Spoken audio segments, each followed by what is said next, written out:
Ég ætla að tala við þig, Ketill Sigurður Jónsson. Þú er lögfræðingur, þú geysilegur áhugamaður orkumál og hefur settið mikið inn í orkumál. Og við ætlum að tala annars vegar Drekasvæðið og hins vegar Landsvirkjun. Og menn eru að horfa svolítið til Drekasvæðisins og olíunnar þar að Íslendingar geti þar í náinni framtíð farið að pumpa gríðarlegum birgðum af olíu. Hvert er svona þitt álit á þessu?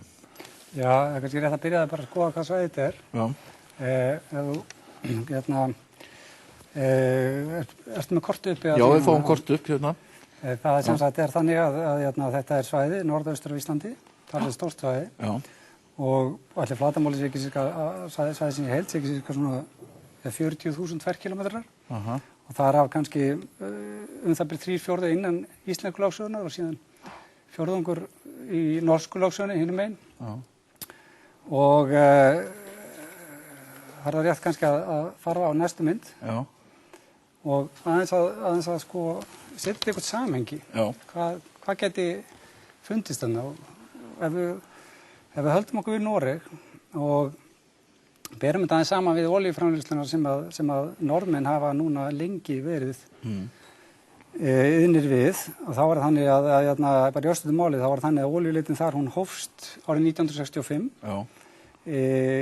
Síðan unnur í Lottónu nokkru seinna, það var 1969 sem að Ekofisk olíulindirnar fundust, gríðarlegar olíulindir. Já, í Norðursjónum. Já, það er reyndar sko stundum sagt að það hafi verið svoleiðis að norski konungurinn hafi fengið símtal á aðfangadagskvöld þetta ár. Já. Og með tilkynningum að það var amerískt olíufélag sem var þá búið að finna þetta. Já. Og þetta var mikið gleðið tíðindi í höllinni. Já. En hvort þetta er sann saga, það er annar mál, en þetta gerðist 1969 og síðan tók aðeins tíma að setja upp vinnslubúnaðinn og byrja vinnsluna, 71. Þannig að við sjáum að það líður alltaf tími frá því að leit hefst þangað til að vinnsla hefst. Já. Norðmenn eru núna, þeir byrjuðu að dæla upp 71, það eru liðin þarna næstu 40 ár síðan, 38 ár, og þeir eru búin að dæla upp samtals 30 milljörðum tunna af olíu. Já. Og það er í bæði að tala olíu og gas. Okay. Það er semst þannig að gasi er þá í útreikningum breytt í olíuígildi, ef svo maður segja. Þannig að þetta eru 30 milljarðar tunna. Og þær hugmyndir sem hafa heyrst hugsanlegt olíumagn á Drekasvæðinu, þær eru svo háar sem 20 milljarðar tunna. Já. Og það er af að helmingurinn af því sé Íslandsmegin í lögsögunni og hinn helmingurinn þá Jan Mayen megin, Noregs megin. Sem sagt að 10 milljarðar tunna af olíu séu þarna á íslenska Drekasvæðinu. Já. Það þýðir einfaldlega það að þetta er ofboðslegt magn ef að satt er. Þetta er eins og Norðmenn eru búin að dæla upp í 35 ár og Norðmenn er engin aukvísi, sko Norðmenn er einn mesta olíuútflutningsþjóð í heimi. Já. Þannig að þetta er mikið. Aha. Nú Svo er þetta spurning hversu raunsætt þetta er. Hversu raunsætt er það, sko. Þá er það þriðja myndin að þar ætti að sjást Drekasvæðið afmarkað með svona rauðum þegar hýtningi. Jú, það er það. Hlutvöldin ekki endilega rétt eins og nokkurn veginn. Og síðan sko sjáum við allt hafsvæði Noregs sem er í raun og veru, olíuvinnslusvæðin eru þarna út allt. Ævintýrið byrjaði í Norðursjónum. Nú síðan fóru menn, eftir sem tækni þróaðist, þá fóru menn að geta fara aðeins dýpra og það fundust miklar olíulindir í Noregshafi sem eru þarna aðeins norðar. Já. Og loksins núna eru Norðmenn byrjaðar að vinna olíu og mikið af gasi í Barentshafi.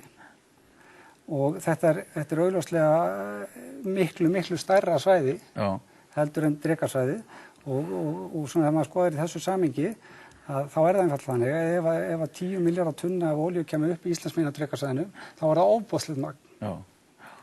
Og sko það má spyrja hvort það sé ekki lægi að vera bjassið eða blofu bjassið, en þetta er svo háa tölur að þetta er eiginlega sko menn er eiginlega bara að fantasera. Aha. Já. Og mér finnst þetta óábyrgt. En þetta, sko, kannski skiptir þetta engu máli. Þetta eru spár og það er allt í lagi til þess að spá. Orkustofnun hefur líka sett fram ákveðna spá í sinni skýrslu sem er mun hógærari. Ef man rétt á það er mismunandi sviðsmyndir gefnar upp þar hvað þetta kunni að vera mikið og ef man rétt á hæsta sviðsmyndir sem þeir eru að leika sér að eru 2 2 milljarðar. 2 milljarðar, en þessar stór háu tölu, 20 milljarðar, hvaðan kemur það? 10 milljarðar tunna Íslandsmein og 20 milljarðar alls er í raun og veru tala sem kemur frá norsku fyrirtæki sem heitir Sagax Petroleum og það er enda vill svo til að það er Íslendingur sem á í því, síðast ég vissi það átti Jón Guðmundsson í Bíkó í þessu fyrirtæki. En sem sagt, þetta er menn með mikla reynslu og vita, þú veist, þeir eru ekki bulla, sko. En ég var aðeins í sambandi við það og var svona spyrjað út í þessar tölur, af því mér fannst það bara svo óbúðslega háar. Bara í samhengi við annað og ég meina, ég hef bara talað um Noreg, sko, ég hef ekki talað um, sko, önnur svæði, en bara ef maður skoðaði heildar samhengi, það er alveg saman hvert þú lítið, þetta er mjög, mjög hátt. Og þá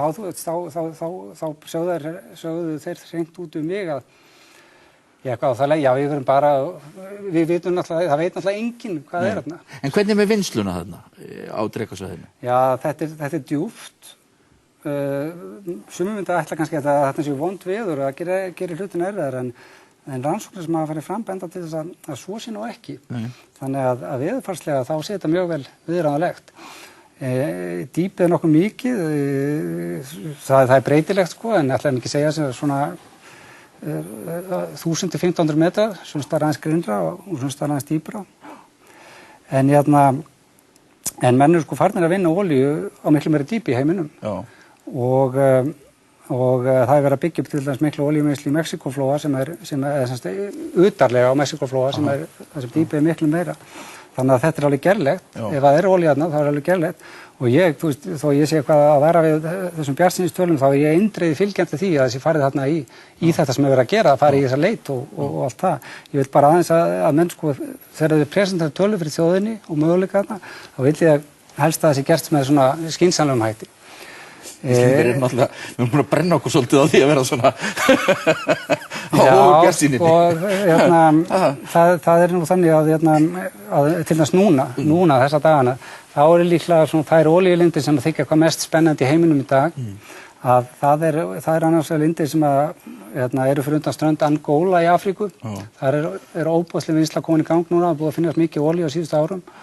Pólitískt ástand var þar að það var ekki hægt að fæða þangað, en núna er það hægt og það er á landgrunni þar og hins vegar í Brasilíu.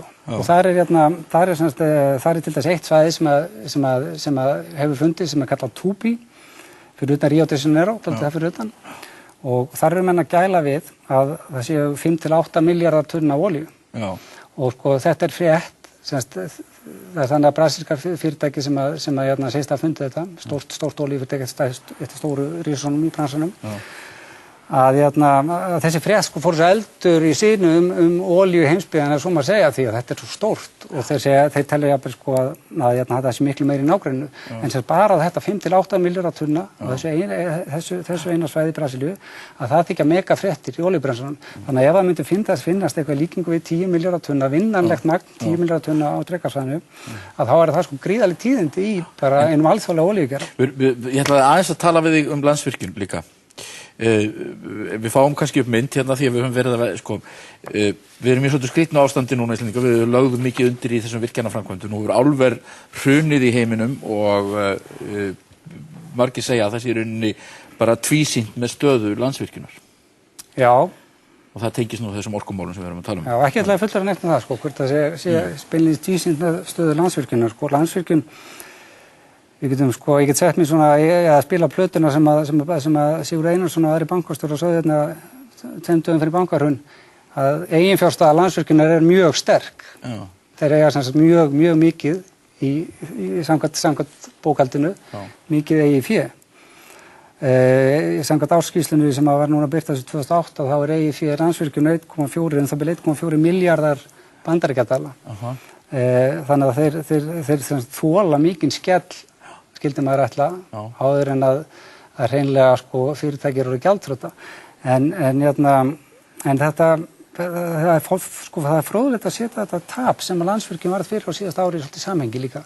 Ég var að tala um samhengi í olíu áðan og núna smá samhengi sko í tapi. Á síðasta ári tapaði Landsvirkjun það byrði 40 milljörðum íslenskra króna og þarna á myndinni, ég veit ekki hvort það er kannski tími til að vera að ég sé mikið að tala um þetta, en þarna á myndinni eru gefin upp nokkur töp sem eru líklega þau stærstu í Íslandssögunni. Ég hef svo sem ekki gert neina nákvæma rannsókn á þessu einstíð, en sem þegar Dagsbrún tapaði árið 2006 7 milljörðum, það þótti alveg gríðarlegt. Nú, íslenska þjóðin kannski orðin dofin fyrir tölum í dag, sko, töpin sem hefur verið tilkynnt á Straumi, Eimskip Straumi og FL Group, þau eru svo stór, þetta eru háa tölur, að þegar kemur 40 milljarðar tap hjá Landsvirkjun, að þá eru menn kannski ekkert að kippast upp í það svo leiðis, svona í þessu samhengi, sko. En menn bara, sko, horfa aðeins breiðar yfir sviðið, þá held ég að þarna sé mikil alvar á ferðum. Og sko, hættan felst, ég held að sko, hættan felst ekki í gjaldþroti Landsvirkjunar, hún felst ekki því að fyrir Landsvirkjunar sé að brenna upp svona, sko. Alls ekki. Hættan, eins og segir þetta á síðustu myndinni, sko, hættan felst í því að Landsvirkjun hreinlega bara hafi ekki aðgang að fjármagni til þess að borga það sem ég skulda. Hún lendi í greiðsluþrot. Já. Hún náttúrulega rosalega skuldsett. Já. Og hvað gerist þá, sko? Og sko, hversu mikil þessi hætta? Landsvirkjun segir sjálf að hættan sé óverulega þýleiti að þeir munir ráðvita út þetta ár og næsta ár á þess að það sé neinn aðgangur að nýju lánsfé. Og sko einhverjum ástæðum það kannski ég treysti bankunum á sínum tíma og því sem bankastjórnin sögðu, sko. En einhvern veginn árið núna, maður sko varkárið, þannig að heyri svona yfirlýsingar. En það sem kannski í mínum huga væri fornvild að vita, sko, hversu snöggt gæti þessi staða breyst til hins verra. Sem sagt, ef við bara horfum á sveiflur á gjaldeyrismarkaðum, á dollar, þú veist, sveiflast eða álverð lækkar ennþá meira, og hvert þanþol Landsvirkjunar?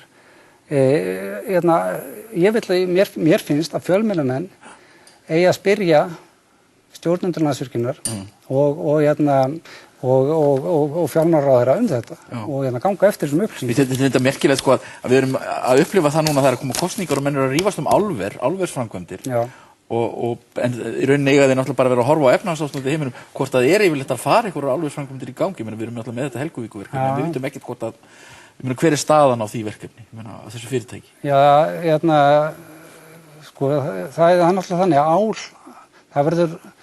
ál verður notað áfram í heiminum í miklu magni og sennilega miklu meira magni heldur en hefur gert fram til þessa. Og þannig að ég trúi á það að til framtíðar litið, sko, þá verði þörf á nýjum álverum. Það sé ekkert vafamál og það verði byggð nýja álver. En sko, akkurat þessi tímapunktur núna og kannski næstu fáin ár, að hann er mjög kritískur því að þetta, til dæmis að móðurfyrirtæki Norðuráls, að það er í vandræðum. Hlutabréfaverð þess í Bandaríkjunum hefur lækkað alveg óboðslega á stuttum tíma. Og ég menn það getur verið þrota fyrirtæki. Það var 80 og fór niður í... Já, það getur verið $80 fyrir svona ári síðan og svo, og núna er að dansa við kannski $2 eitthvað slags. Þannig að þarna eru svona blikur á lofti. Ég menn svo er það bara þannig að skuldir Landsvirkjunar, þær eru bara mjög miklar, sko. Við skulum átta okkur því að hafa farið út í þetta Kárahnjúkaverkefni og heildarskuldir Landsvirkjunar eru það háar að sko í öllu samhengi, það er verið að tala núna eitthvað að það eru stoppið við 50 milljarða gat, það er rosa vandamál, sko, og þingmenn að berjast í það núna bullsveittir að stoppið við það gat, 50 milljarða gat, held ég að sé eitthvað svo leiðis, fjárlögunum. Og sko ef að Landsvirkjun fer í þrot, og þá semst kemur þarna mikil skellur sem fer á ríkissjóð. Ég bið menn vinsamlegast að vera tilbúnir, sko, ef að illa fer. Ketill, Jón Helgi, þakka ykkur fyrir, við fáum hér Michael Hudson og svo John Perkins.